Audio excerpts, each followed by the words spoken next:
Hey, everybody. Welcome to the Vegan Tour Guide podcast with your host, Mike Knight, where we'll bring you great information about a vegan plant-based diet. It doesn't matter if you've been vegan for years, part-time vegan, or just gathering more information. This podcast is for you. Thanks again for joining, and let's get today's tour started. Welcome, everybody, to the Vegan Tour Guide podcast. I'm your host, Mike Knight. I hope you're having a phenomenal day. I'm glad you've tuned in to hear me bring someone else's journey to a plant-based vegan lifestyle to you today. In case you're new to the show, number one, thank you for tuning in and welcome to the show. You're going to find this podcast is for everyone, and I will interview people so you can hear about their journey, their story, possibly like their business or passionate causes they have. You know, my main goal is to inform and educate you, and also hope that you find people in the show relatable. So together we can raise awareness, that a plant-based vegan lifestyle is for everyone and not just a certain type of person. And for all of the returning listeners, thanks so much for always following and your emails that you send to VeganTourGuide@gmail.com, and for subscribing to the show and for helping spread the word. Now for today's show. Today's show we have Diane. And Diane is an example of somebody that she's got a unique story herself on how she went to a plant-based vegan lifestyle. And then she developed a company out of that. We're going to talk about her company, her business out of that. And it really came from something that she had, being able to, cook and, and a passion for that. And then it just started one day sitting inside a store and hearing, some children with their father in a store. And something he responded to them when they said, "Hey, Dad, do you want some of these sweets? Do you want some of, what we're having as well?" And his response was, "No, I can't have that." And so that's it. We all have tipping points in life. So you're going to hear about how that tipping point in Diane's life led her to creating her company that now makes a difference and has a very cool, product that she brings out to people and focusing on that. And, she's expanding. So it's very cool. So thanks so much for everybody for tuning in. And so without further ado, here's Diane. Well, welcome to the Vegan Tour Guide. Thanks so much for coming on. You're welcome. Thank you for having me. I'm excited. I've heard about you for a long time. Oh, my gosh. Well, that is cool. I want to hear more about what you are doing and how you got there. Of course, I love the company name, and always in business, a name that jumps out and grabs attention, as we all know, is good. And so your company, the Naked Tart, I love it. Thank you. It definitely grabs attention. But, me, what I love doing is one of my biggest goals is spreading information out to people. And I love starting with people's story, their personal story. So if we could, I'd love to start at your personal story, then of course go into business and everything you've got going on. So what was that like for you? Kind of what brought you to plant-based vegan world? Well, when I was young, I had all kinds of stomach issues, and my mother was always taking me to the doctor to have different kinds of testing done. And I remember sitting in the doctor's office. I was maybe 13, and I was so excited because I thought, yes, he's finally going to tell me what's wrong with me and we can fix it. And he said, well, basically, you just have a nervous stomach and you're just going to have to live with it. And I was just like, seriously? Like, what? Wow. So up until age 23, I was like, my stomach hurt all the time, which led to all other kinds of health problems. I had a nervous breakdown. I had bad teeth, blah, blah, blah. So I found a naturopathic doctor, and he put me on a regime of whole foods, took me off gluten, and pumped me full of supplements and herbs. And it took about 3 years, but I slowly got better. And after 3 years, I could eat whatever I wanted again, as long as I kept all the bad stuff in moderation. So I just stuck to whole foods, unprocessed foods, organic food. And then I lived my life up until my late 40s as a photographer. And then my photography business kind of got, I don't know, I just got a little tired of it, and it wasn't a great way to make a living anymore. So honestly, I watched this movie about a woman who got divorced, and she didn't know what to do with herself, and she started baking pies, and then she turned it into this huge business and franchised it. And I think that movie kind of gave me an idea, combined with my love for healthy eating. And then I went to, is this story too long? No, I love it. Okay, no, I mean, because like I said, everyone's got a story. You know what I mean? And I love it. It helps people relate. Yeah, definitely. And then I think that the third part of the equation was I went to Nova's Bakery. And I was in there, and there was a man in there. He was overweight, and he was with his kids, and they were like, "Daddy, I want to get an eclair," and his little boy wanted something else, and the little girl said, "What are you gonna get?" And he was like, "Oh, Daddy can't eat anything in here." And I thought, that's really sad. Why isn't there something sweet that somebody can eat that's actually good for you? So I think that was the final straw. Cool. Yeah. So then there are all other kinds of things that inspired me to start making tarts. But yeah, so one day I just decided I'm going to make tarts. Well, let me see. All right. So first, since I've, obviously been your website, beautiful, love it. At least now I know why your pictures are phenomenal.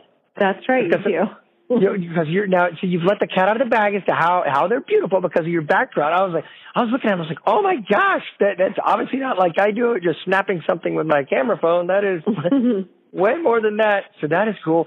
So I've got to ask then, now that we've progressed in your story and we're here and we're starting with the tart, where did the name come from? I grew up in a little town about 10 miles from Woodstock, New York. And when I first started making my tarts, I would have these little parties, and I would make a couple of flavors and then have my friends taste them and tell me what they thought. And so when I went home to visit my family, I got some of my Woodstock friends together, and there are a bunch of healthy eaters in that town. So I had a little party, and I was like, I need a name for these things. Can you guys help me? So we all just kind of brainstormed, and I don't think the name came exactly from that party, but I think there were some ideas similar to it. But to me, the word naked, and this comes from my photography background, because I did some nude photography, and naked to me means as close to nature as you can possibly get as a human being. Yeah. So because my tarts are so healthy and they're very close to nature because everything's unprocessed and pure, I think I just put that word in there, and then of course it has other meanings as well, but we all know it's a thing. But no, it's awesome because like we know in business, especially marketing, advertising, you got to stand out, and especially you stand out, and it's a great thing. Like I said, you're doing because you're bringing that now to people. You're bringing that availability because as I started doing this, and with me just wanting to spread the word and tell anyone that it's possible. That's always the thing about people saying, well, can you get good tasting stuff? Can you get this? And so there you go. Like you said, sweet, good, wholesome things for you. And so it's like, all right, that's awesome because, a lot of people think it could be done. Most people, actually start talking plant-based vegan, you're going to have people thinking, I really don't want to eat, carrots and lettuce all day long, and I'm like, no, it's way more than that. It's changed. We're like in the new millennium now. It's awesome. We are, and it's funny that you say that. Well, one of my biggest hurdles is the fact that people still don't think that healthy food can taste good. And we have our tarts on a menu at a restaurant here in Charlotte. And I was out there having dinner with my friends, and I was pretending to be a secret shopper. And so I said to the waiter, so I really would like to have some dessert. And I'm looking over your menu. Can you tell me about this dessert here? It's called the Naked Tart. And the waiter said to me, I don't know, but if it were me, I wouldn't order it because if you're going to get dessert, why get something healthy? Because it's probably not going to taste very good. And I was thinking, seriously? Are you seriously saying that about my product? And I confessed to him, and I said, well, actually, I'm the owner of this company. And he was like, oh, well, I'm so sorry, but honestly, I've never had your tarts. And so that inspired me to bring samples to the entire wait staff and educate them. And they were like, wow, these are actually really good. See? So that was interesting. You can call them all. Say, look, you and I are a converted tart. That's what you are. You're the converted tarts and just all the minions that now love this. So, yeah, that is cool. But you're right. I mean, there's always that thing about trying to get people to, to come to the realization and, and try it and see that, oh my gosh, this can and does taste phenomenal. Yes. And I think what started the fact that people don't think healthy food can taste good was the fact that in the 80s, the whole fat-free era started, and the food system thought, well, if we don't eat fat, then we won't eat fat. But if we take the fat out of things, it tastes like cardboard. Yes. So food tasted like cardboard for a while, and then they started adding lots and lots of sugar to it to make it taste better, and that's when our overweight epidemic started. So I still think that people associate healthy with tasting like cardboard. Oh, yeah. Well, look, all right, so tell me, where do you get, we call it inspiration, ideas, etc., for the different tarts you create? Because I'm not someone that is good with putting, flavors together, spices together, etc. So where does this all come to you? Because I know you have multiples. Like I said, I saw them, looked on the website and also, where do you kind of get this from? Well, I started selling to a company called Nourish. I'm sure you know them. Yes, Julia. Yes.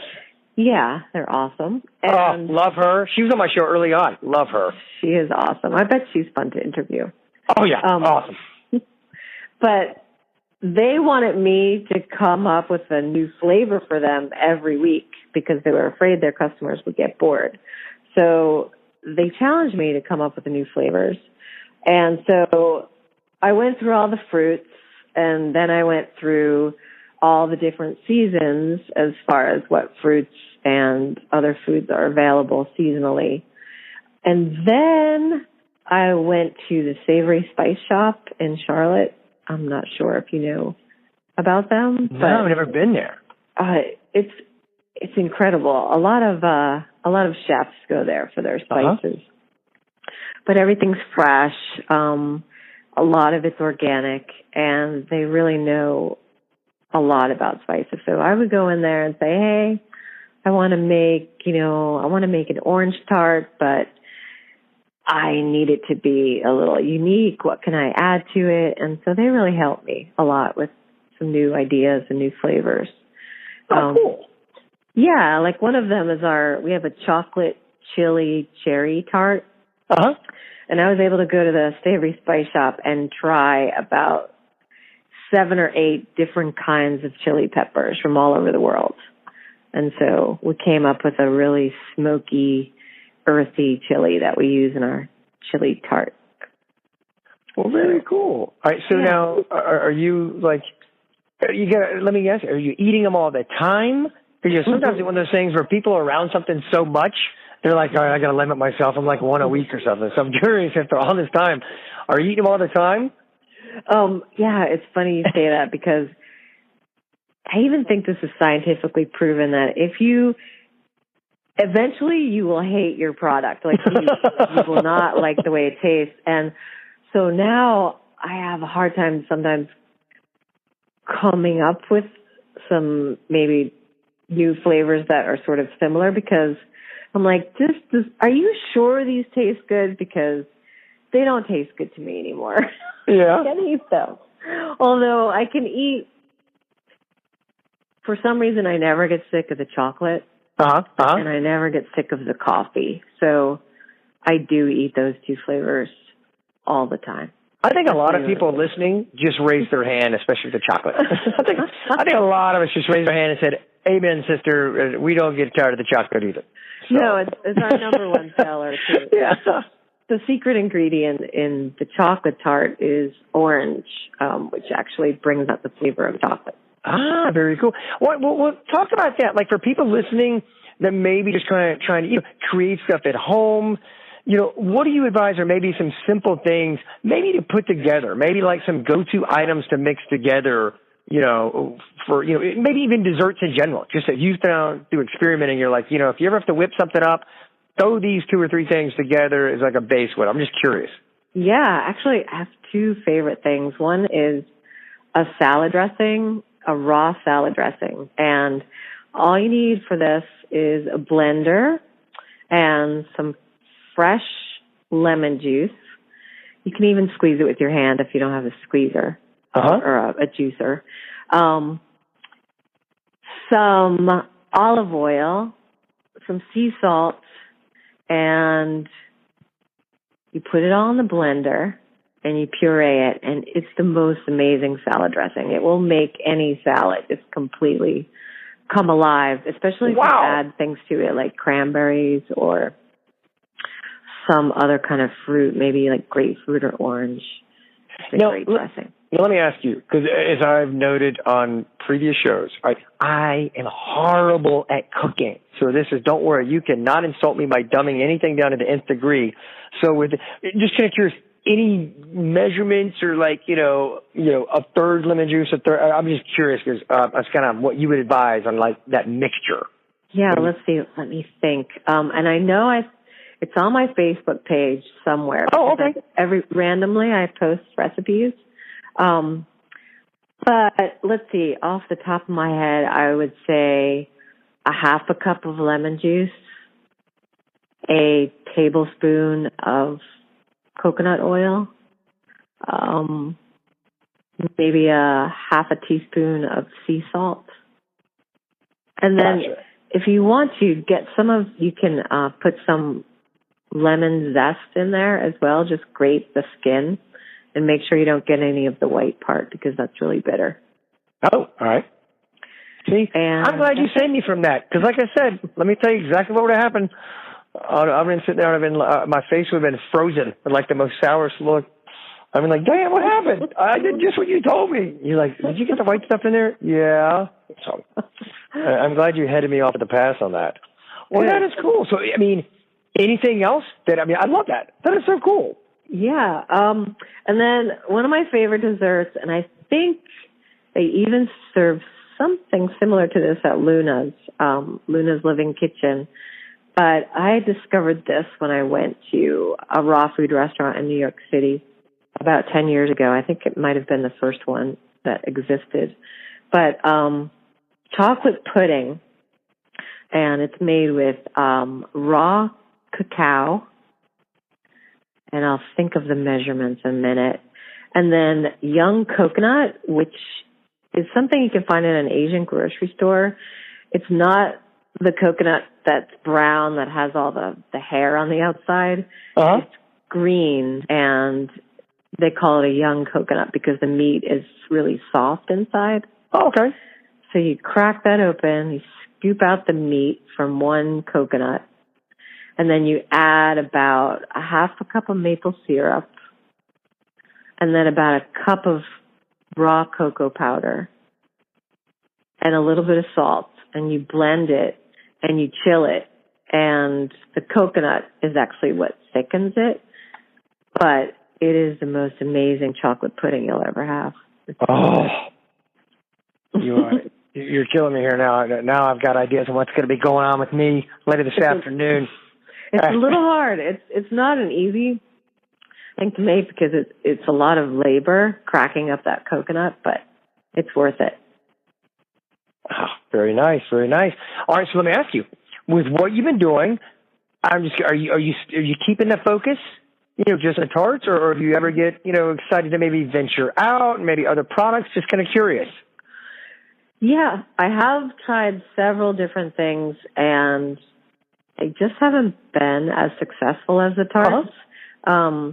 We actually made, because I love animals, and my dog she eats a raw food diet, out to reach some schools, because I think that, the biggest change starts with children. So we did a couple of test runs with schools that don't have a lot of healthy eaters. And it's interesting, if you don't have a palate for eating healthy, then sometimes, especially with children, because they're so picky, they're like, no, we don't like this. We're not going to eat that. But there is a school here in Charlotte that actually focuses on healthy eating, and their parents are involved in the whole process. So that's something that we're working on. And very cool. Yeah. I'd love to do something with nursing homes, because I know that older people, they have a hard time digesting food, and so the healthier they can eat, and being vegan and eating raw, I think, would be excellent for them. Yep, right. The answer there is always just puree. Pure. Take junk and puree it, and all of a sudden that makes it good. I remember one of my grandmothers, she was at a nursing home, and I remember that was always the thing. Everything was just like pureed. And I was like, if you take junk and you puree it, it doesn't, make it any better. It's still what it started out as. It's just now, it's just now pureed, Yeah. And then you don't know what it is. So, kind of like hamburger, I guess. Yeah. It's funny in life if you think about that. It's now that I think about the whole cycle of life, when little kids are there, everything is pureed to sneak it by them. And unfortunately, as we get older, apparently we get into nursing homes, once again, it's pureed to sneak it by us. I'm starting to see some kind of conspiracy theory going on with life here. That's right. We all go back to the way we started out. Yeah. So true. Oh, my gosh. All right. So tell me then, I guess, what is like maybe some of your go-to meals, because I always love hearing that about people, especially someone like yourself that has obviously a talent, for cooking and all, but maybe, but I know it sounds like you stay busy as well. So I'm curious, what is kind of some days looking for you? What do you love to eat? It's so funny. I'm so busy feeding other people and my animals really healthy that I actually, that old saying, like, the cobbler's kids don't have any shoes. Uh-huh. I swear that even though organic is my thing, I have to say, when I eat really healthy. I need to eat more often. That's probably my problem. But let's see, what do I like to eat? Okay, my favorite salad, this is my go-to salad. It's arugula, pine nuts, grapefruit, that salad dressing that I mentioned earlier, or fresh squeezed lime juice and some sea salt. I could eat that salad 10 times a week. I love it. Oh, that sounds good. I love fermented things. I love tempeh. Oh, yes.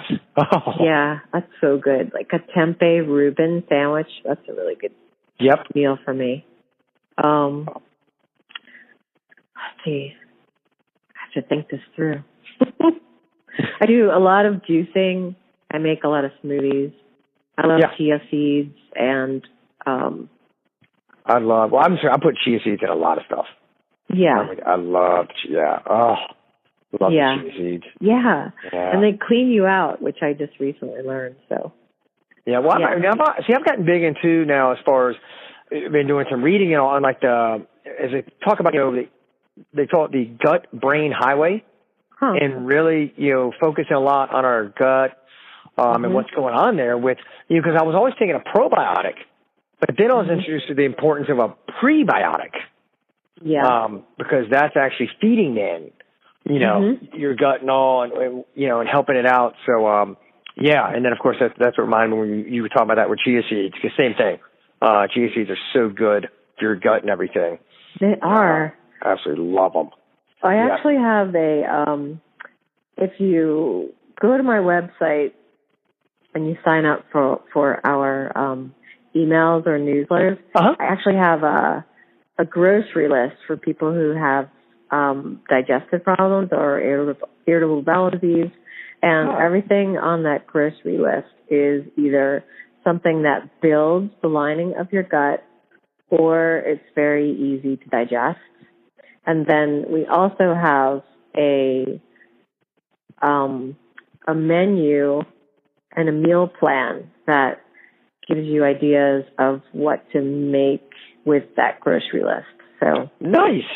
Yeah, because fermented foods are so good to help build the lining of your gut. So tempeh, organic, make sure it's organic, soy, and pickles, kefir, that stuff, if you have problem with digestion, it's awesome. So I eat that kind of stuff all the time. Very cool. Yeah. Well, all right. Well, look, I know your website is nakedtart.com. It is. And where else can people listening right now reach you? Like Facebook? Is it just facebook.com /NakedTart or? Yeah, facebook.com/organic tarts. Organic Tart. Okay, cool. You can find us on Twitter, Instagram, Pinterest. Gotcha. And there, are you Organic Tart like on those social platforms or Naked Tart? I should know this. I'll track it down. I'll track it down and I'm going to put it, because I put everything in the show notes. So that's no problem at all. For everybody listening, nice. Check the show notes. Okay. And because everything you and I talked about, I'm going to break down that raw salad mix you were talking about. I will put that in the show notes and everything. Well, this has been awesome. I've enjoyed you and I connecting and talking and your sharing. Thank you so much. I know people got some great recipes, and I loved your story. Thank you. I liked the questions you asked me. That was nice. Wow. Well, thank you. Well, I look forward to seeing you because, of course, the nice thing is you're here in Charlotte, so we have to meet soon, maybe even at Veg Fest coming up. Yes. I love that. I love Veg Fest. Awesome. Well, cool. Well, again, Diane, thank you so much for coming on. You're welcome. Thank you so much. It's so nice to meet you and talk to you. You too. All right. All right. Have a great day. You too. Thanks. Bye-bye. Bye. All right. Diane, thank you so much for coming on again. Love your story. Love the Naked Tart. Such a cool company. Thank you for what you're bringing to people. Like I said in the beginning intro of the show to everyone, is that you were going to hear what that tipping point moment was for Diane, and moving forward and developing her company, developing the Naked Tart and bringing these products to people. And it was overhearing, that conversation that gentleman was having with his children in the store that day. And, that reminds us, always just being present, being present in the moment, being aware in the moment, because you never know where inspiration may come to you. And for Diane, that's where it was. It happened in that moment, least suspecting of her. I'm sure that was the last thing in her mind, that she was going to hear something that would motivate and propel her forward into creating this company. And yet there it was. So it's another, example to us. Just be present in the moment. So again, I want to thank everybody for tuning in today. Really appreciate it. Thanks so much for all the emails. Please don't forget, take time if you haven't already to subscribe and then further this on to other people. Again, want to reach the message out there to everyone and give the information and inspiration to, knowing about a plant-based vegan lifestyle, what all it encompasses, and that, again, we can do it baby steps and stride, help break those rumors and myths, if you will, that a lot of people, sometimes that maybe right now aren't listening to the show that they hear sometimes. And I come across it all the time where people think, well, that means I got to go like overnight, right? I got to go just cut everything off all at once. No, it's about meeting people where they're at and just at least giving them choices and letting them know there's choices and choices that they can live with and choices that are going to be good for them and choices that have great impacts Okay, so just continue to help spread that information. Send everyone to the website, VeganTourGuide.com. Email me, VeganTourGuide@gmail.com. Plus, you can find me on all the social media outlets. Please follow there. Everything, Facebook, Twitter, Instagram, all those. Vegan Tour Guide is the handle. Always want to give a big shout out to Pat Flynn for the information and inspiration on putting together the podcast.